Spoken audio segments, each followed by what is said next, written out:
Salut! Alors, comment ils vont? Il y a pas longtemps, je suis parti en vacances à la montagne. Naturellement, j'ai embarqué mon vélo avec moi pour m'attaquer à mes premiers grands cols.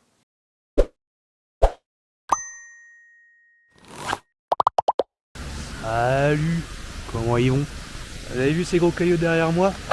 On est en montagne, et plus particulièrement dans le département de la Haute-Savoie, dans le massif du Chablais. Ça tombe bien, on va se retrouver pour une série de 3 vidéos où on va partir ensemble à l'assaut des plus grands cols de la région.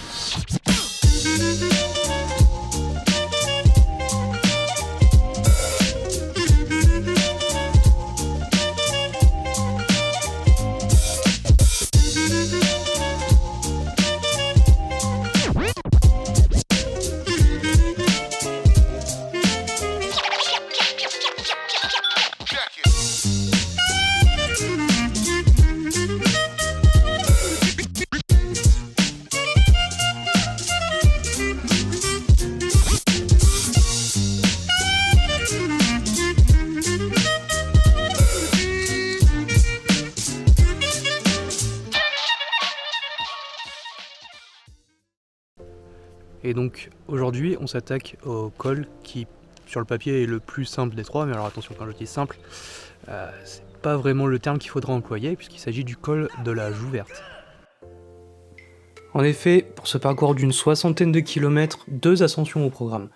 Tout d'abord, pour se mettre en jambe, le col de l'Encrenaz, classé en 2e catégorie, et surtout le col de la Joue Verte, classé en 1re catégorie, mais nous, on va pousser jusqu'à la station d'Avoriaz, située un petit peu au-dessus, ce qui fait passer cette ascension en hors catégorie.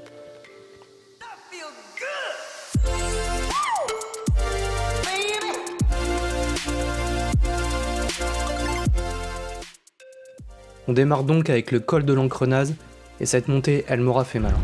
C'est terrible, c'est terrible. Ah, donc c'est la fin.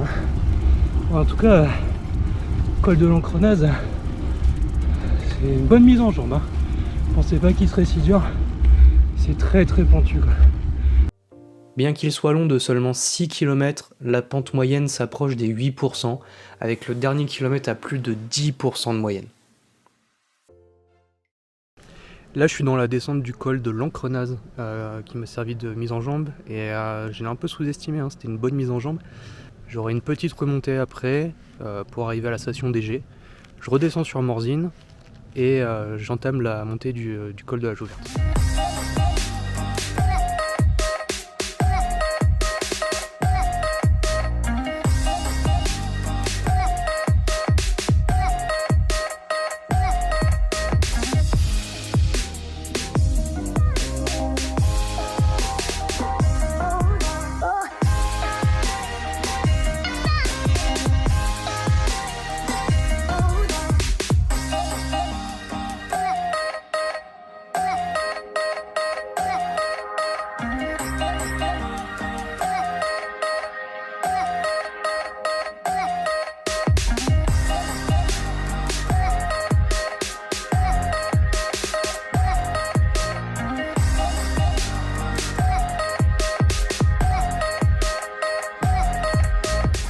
La montée des G là, oh, c'est roulant, c'est plaisant, on mange un petit ruisseau et tout. Par contre il y a pas mal de circulation, hein, c'est une route vraiment fréquentée, mais ça se rend bien, c'est facile. Voilà, on est au G mais l'ascension ne s'arrête pas là. Moi sur mon compteur il me reste un peu moins de 2 km et 4% de pente moyenne donc.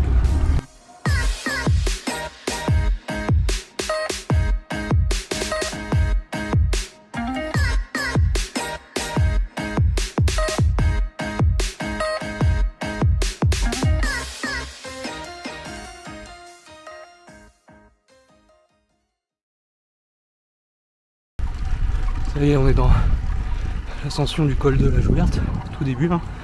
Là pour l'instant il n'y a pas encore de vrai pourcentage, hein. C'est pour ça que je vous parle maintenant. On va tout là-haut. Je sais pas si vous allez voir à la caméra. Les petits immeubles tout en haut là des falaises. C'est la station d'Avoriaz. Et donc on est parti. Là, je vais pas tarder à attaquer les gros pourcentages. Et j'essaierai de vous reprendre un peu plus haut. Après une courte remontée sur la station DG, on descend sur Morzine où se trouve le départ du col de la Jouverte. Un col bien moins célèbre que son voisin le col de Jouplane. Ce col, classé première catégorie pour la Jouverte et même hors catégorie pour la montée d'Avoriaz, propose pourtant une ascension longue de 12,1 km à 6,5% de moyenne. Passé les 2 premiers kilomètres très roulants dans Morzine, on attaque le dur avec les 10 derniers kilomètres, réguliers certes, mais à un peu plus de 7% de moyenne. Côté histoire, la montée d'Avoriaz a été franchie à 7 reprises par le Tour de France. On notera notamment la victoire de Bernard Hinault en 1979 lors d'un contre-la-montre, encore plus récemment la victoire d'Andy Schleck face au champion olympique de l'époque Samuel Sanchez lors de la 8e étape du Tour de France 2010, où il nous offrira plus tard un duel de légende avec Alberto Contador. À moins qu'Andy Schleck, non, Andy Schleck plus fort, victoire d'Andy Schleck devant Samuel Sanchez. Et voilà, là on est vraiment parti dans le dur. On a capté compte à 8-9% là direct. Ça va être comme ça sur les 3-4 premiers kilomètres. Ça se monte assez bien. À chaque virage là, il y a un replat. Ça permet de tourner les jambes, relancer un peu l'allure, voir un coup, faire redescendre les pulses. Au niveau des pourcentages, c'est correct sans être aberrant. Je descends rarement en dessous des 7%, enfin, mis à part les virages hein, bien sûr. Mais on monte rarement au-dessus des 8-9, donc c'est plutôt régulier. On a pris un peu de hauteur là, c'est un peu plus difficile. La pente elle s'est raidie et les virages sont de plus en plus espacés. Là je vois sur mon compteur que le prochain virage, la pente s'adoucit un peu. Je pense que le plus dur est derrière. Maintenant le problème ça va être l'altitude, parce qu'on monte à 1800, alors c'est pas encore des sommets à plus de 2000 hein, mais pour moi qui suis pas du tout habitué, qui suis pas encore acclimaté, c'est bien difficile de trouver sa respiration quoi. Bon je retire ce que j'ai dit, ça se monte pas bien, c'est dur, je commence à en chier là. Bon, c'est vraiment dur, hein. On a passé les 1500 mètres là, il nous reste plus beaucoup de D+, il reste 5 km d'ascension, donc ça va le faire. En tout cas c'est beau hein.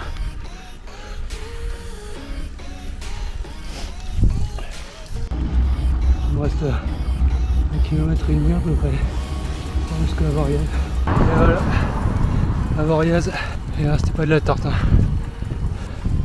Mais bon, ça vaut le coup d'œil. Montée assez régulière finalement, le replat arrive que vers la fin.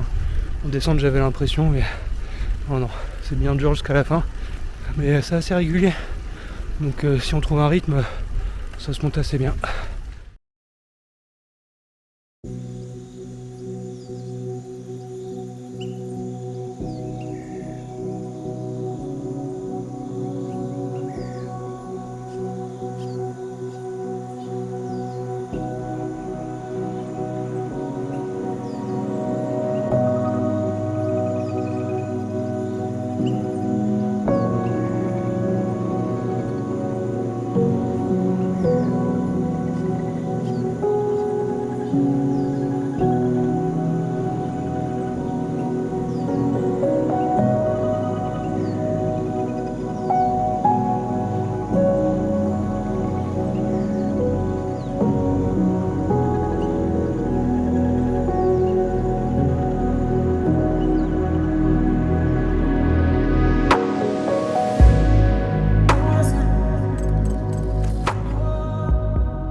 Effectivement, l'ayant descendu auparavant, j'avais l'impression que le haut de la montée était moins raide, mais finalement, non.